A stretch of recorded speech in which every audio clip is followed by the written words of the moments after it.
દીકરી વાલનો દરિયો.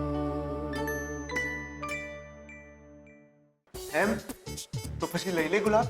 હું શું કામ લઉં? આપ તારી પેલી ગમતી છોકરીને જેને તે પસંદ કરી છે.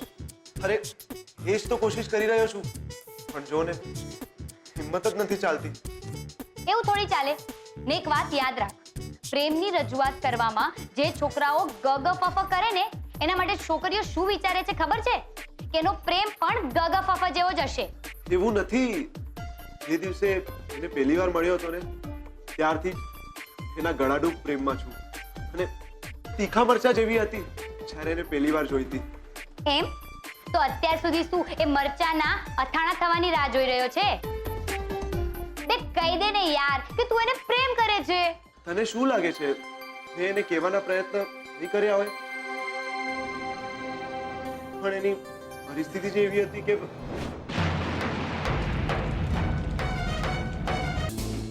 ઓ સમજાઈ ગયું. એટલે કે તે એ છોકરીની પરિસ્થિતિ જોઈને તારા પ્રેમના તરાપાને સાઈડમાં પાર્ક કર્યો અને મારવા લાગ્યો ફ્રેન્ડશિપના હલેસા.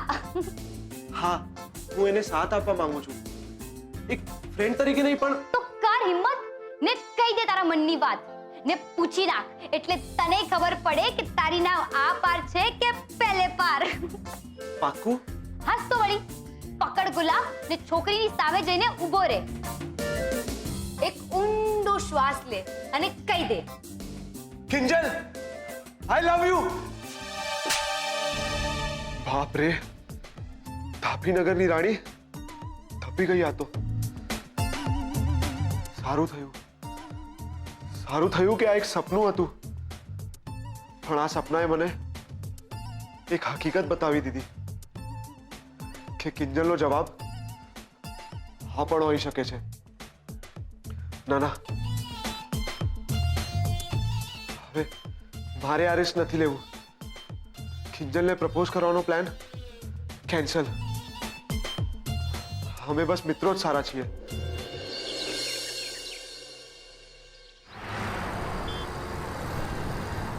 મે આઈ કમ ઇન મેડમ? હા હા, અમારી બેડમિન્ટન ચેમ્પિયનને ના કેવી રીતે પાડી શકાય. બીજલા તારી બેન છે ને? શું નામ કહ્યું હતું તે? જી કિંજલ,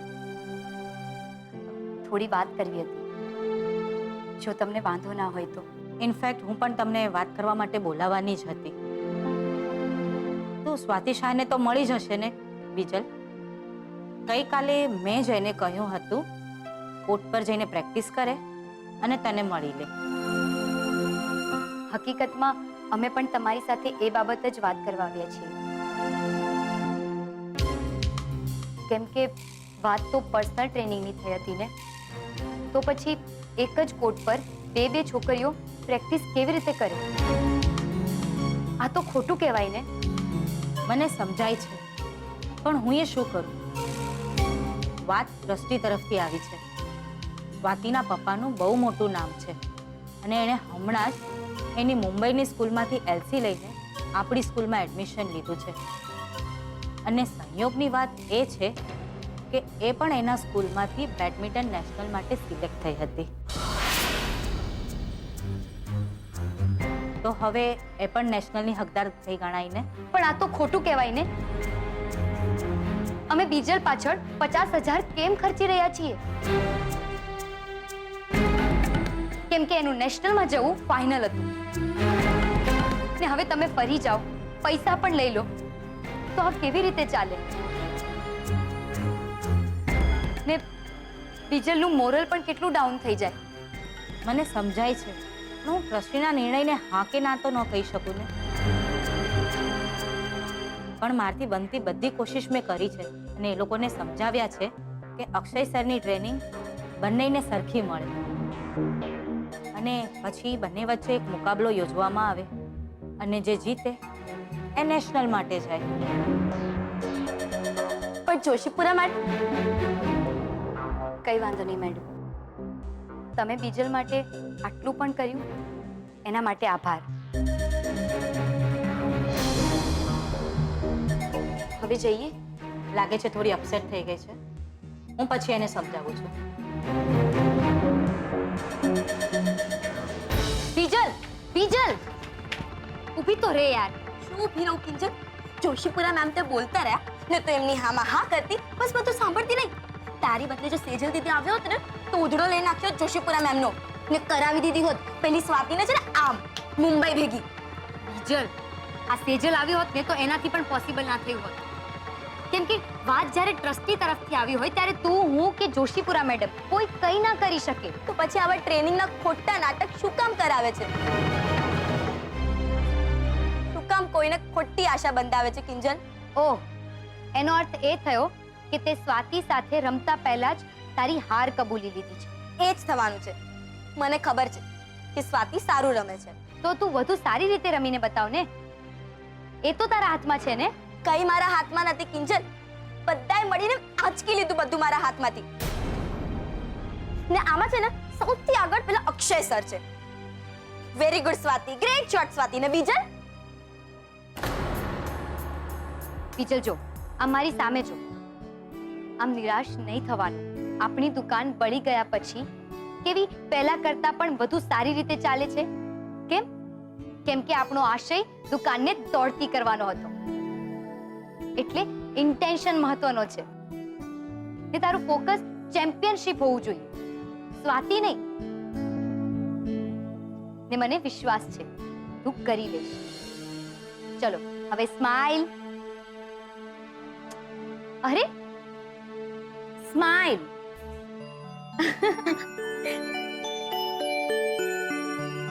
યસ, આ છે મારી અસલી ફૂલ બેટ. જે ભવાની બાને સામે જવાબ આપી શકતી હોય તો પછી આ સ્વાતિ શું છે? ચલો જઈએ. ને જો આ લેતી દેતી અકાઉન્ટ્સના જવાબ મારે આપવા પડે છે એ મને જરાય નથી ગમતું. સો પ્લીઝ આગળથી ધ્યાન રાખજો. હા. સો સેજલ ભાભી, કેવું લાગી રહ્યું છે તમને તમારી જ ઓફિસમાં કામ કરવાનું? મજા તો આવી રહી છે, ઘણું શીખવા પણ મળી રહ્યું છે. પણ મારે તારી પાસેથી થોડી જાણકારી જોઈતી હતી. ઓકે, જો ઓફિસ બાબત જાણકારી જોઈતી હોય તો સાઇટ્સ હું સંભાળું છું. રાવ સાહેબ અકાઉન્ટ જોવે છે અને બધા જ ફાઇનલ ડિસિઝન્સ માસુ અંકલ લેતા હોય છે. ના, એટલે થોડી પર્સનલ વાત છે. વેલ, જો તમારે રૂપેશ બાબત વાત કરવી હોય તો પ્લીઝ કોન્ટેક્ટ પદ્મા આંટી.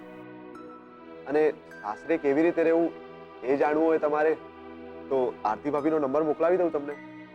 ના ના, એવી વાત જ નથી. તું તો ઘરની હાલત વિશે જાણે જ છે. એટલા માટે જ મેં બહાર કોઈ કંપનીમાં જોબ કરવાનું નક્કી કર્યું હતું. હવે એવામાં અચાનક પપ્પાજીએ અહીં જોઈન કરવાનું કહી દીધું અને મેં ઉતાવળમાં હા પણ પાડી દીધી. પણ સેલરી વિશે કોઈ વાત નથી થઈ શકી. શું વાત કરો છો? એટલે અંકલે તમારી સાથે સેલરી બાબત કોઈ વાત નથી કરી? ના, અને ઘરની વહુ થઈને મારાથી પૂછી પણ કેમ શકાય?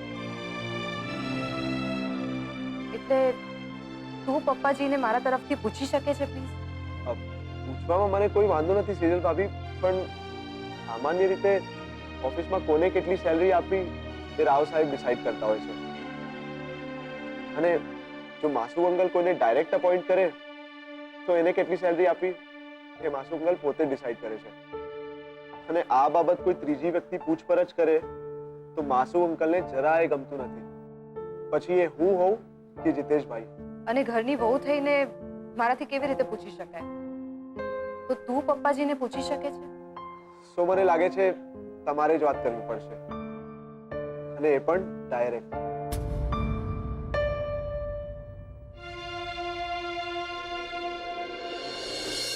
ગુલાબ, હું આવી ગઈ છું.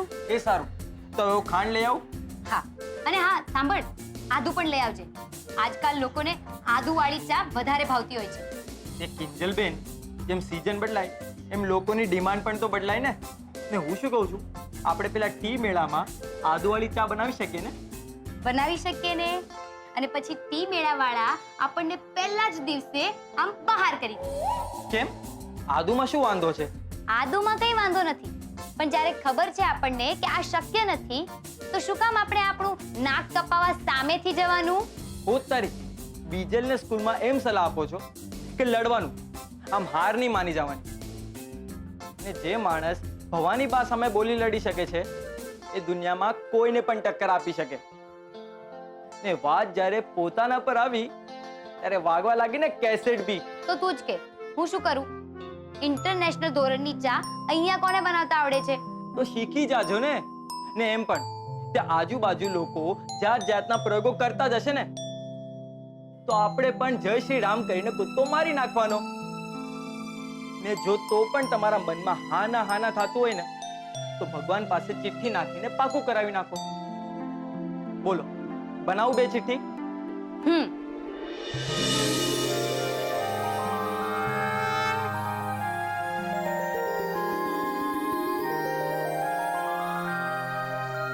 કિંજલબેન, હવે ચિઠ્ઠી ઉપાડો.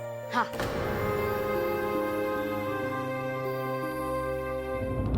શું જવાબ આવ્યો? અરે કાંઈક તો બોલો. ક્યાં છે? ક્યાં છે? પણ શું શોધી રહ્યા છો? પેન શોધું છું. ક્યાં છે? હા, મળી ગઈ. આજે ટી મેળાનું ફોર્મ ભરવાની છેલ્લી તારીખ છે ને? ને સાંભળ, તું ખાંડ આદુ બધું લાવતો થા, મને ડિસ્ટર્બ નહીં કર. ને સાંભળ, લીલી ચા, પુદીનો બધું લઈ આવજે, જે મળે એ બધું. આજથી નવી ચા બનાવવાના ટ્રાયલ શરૂ. એ સારું. દુકાનનું નામ મોહન એન્ડ ડોટર્સ.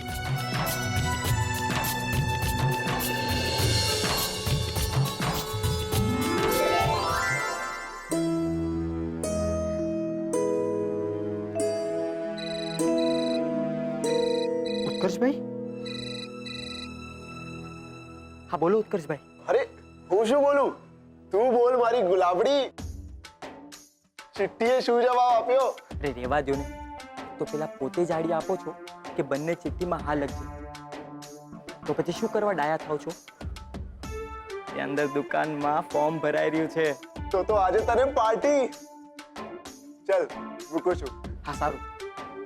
ગુલાબ, ઉતારીને કિંજલબેને મારી અને ઉત્કર્ષભાઈની વાત તો નથી સાંભળી લીધી ને. ગુલાબ, હું શું કહેતી હતી કે તું અત્યારે બજાર જવાનું માંડી વાળ. મને હમણાં જ રમાકાંત અંકલનો ફોન આવ્યો હતો. કહી રહ્યા હતા કે ક્લબમાં અર્જન્ટ આવ, ખબર નહીં શું મેટર થઈ ગઈ છે. તો હું જાઉં છું અને વળતા પુદીનો અને આદુ લેતી આવીશ, ઠીક છે?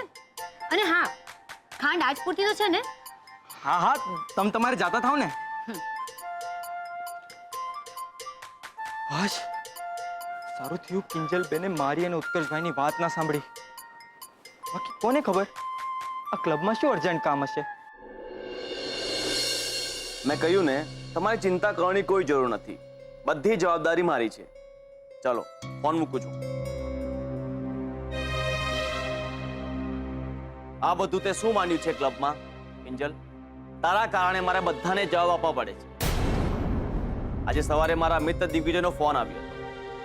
એ કહે છે કે એ આપણા ક્લબમાં 250 લોકોનો કોન્ફરન્સ રાખવા માંગે છે. એમાં ચા ફક્ત મોહન એન્ડ ડોટર્સની જોઈએ છે, નહીં તો કોન્ફરન્સ કેન્સલ. શું? 6 તારીખનો ઓર્ડર છે. તને ફાવશે ને? હા, કેમ નહીં? તો ઠીક છે. અને હા, દૂધ પ્લેન રાખજે, સાકર આપણે અલગથી રાખીશું. ઘણા લોકોને સુગર હોય ને, તો પછી એ ના પી શકે. સારું, હું ધ્યાન રાખીશ. આવજો.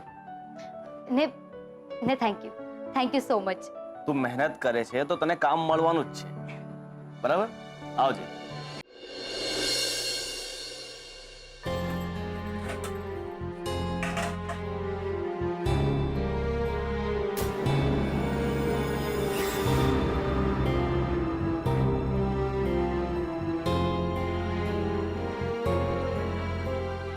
મમ્મી, બહુ જ ભૂખ લાગી છે, જમવાનું આપતો. હા બેટા, 5 મિનિટ આપ, જમવાનું કાઢું. અને હા મમ્મી, મારી રૂમમાંથી જરા ચાર્જર લેતી આવજે, મારો ફોન મરવા પડ્યો છે. હા.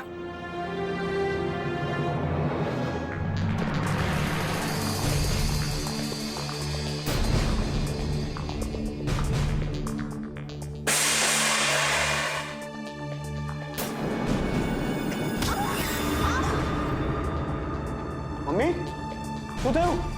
Rahul mummy mummy mummy mummy શું થયું? મમ્મી રાહુલ મમ્મી અબ શું થયું? મમ્મી બેટા બેટા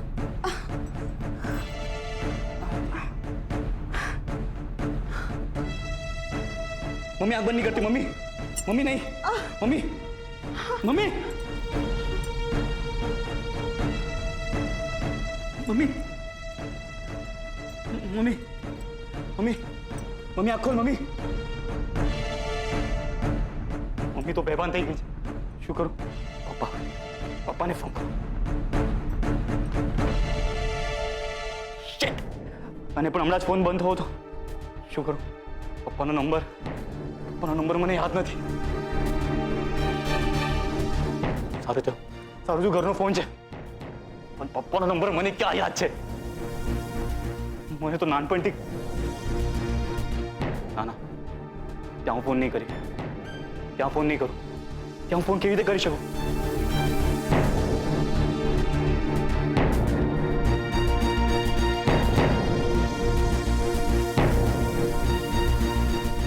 એ થવું એ થાય. મમ્મી ભાનમાં આવી જવી જોઈએ. ઉપાડો પ્લીઝ ફોન ઉપાડો. હેલો કોણ? મીરા કાકી રાહુલ બોલું છું. રાહુલ તું હા હા બોલ. મીરા કાકી જલ્દીથી ઘરે આવી જાઓ. મમ્મી પડી ગઈ છે અને બેભાન થઈ ગઈ છે. હા હા અમે આવીએ છીએ. હા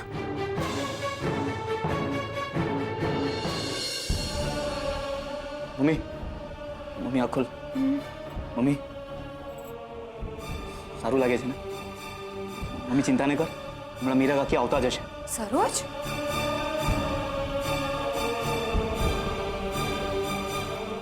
અરે બાપ રે, આ બધું કેવી રીતે થયું? હા અને રાહુલ તે ડોક્ટરને ફોન કર્યો? ના, મારો ફોન બંધ થઈ ગયો છે અને ડોક્ટરનો નંબર મારી પાસે નથી. કઈ વાંધો નહીં મમ્મી, તું ગભરાતી નહીં. ગુલાબ જા રસોડામાંથી હળદર અને સાકર મીઠાવાળું પાણી લે. જા જલ્દી. કાકી તમે ચિંતા નહીં કરો. હા કિંજલબેન, કાકી સેજ બળશે પણ લોહી બંધ થઈ જશે. હા સાચવે ને બેટા? હા ધીરે.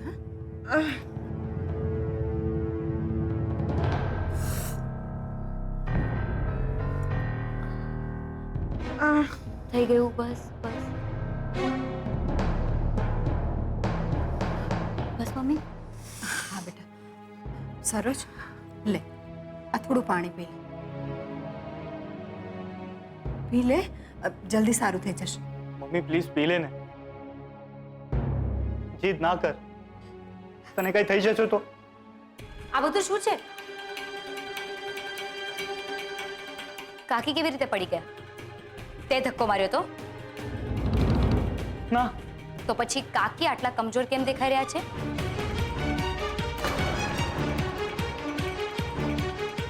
સાચું બોલ, શું થયેલું અહીંયા?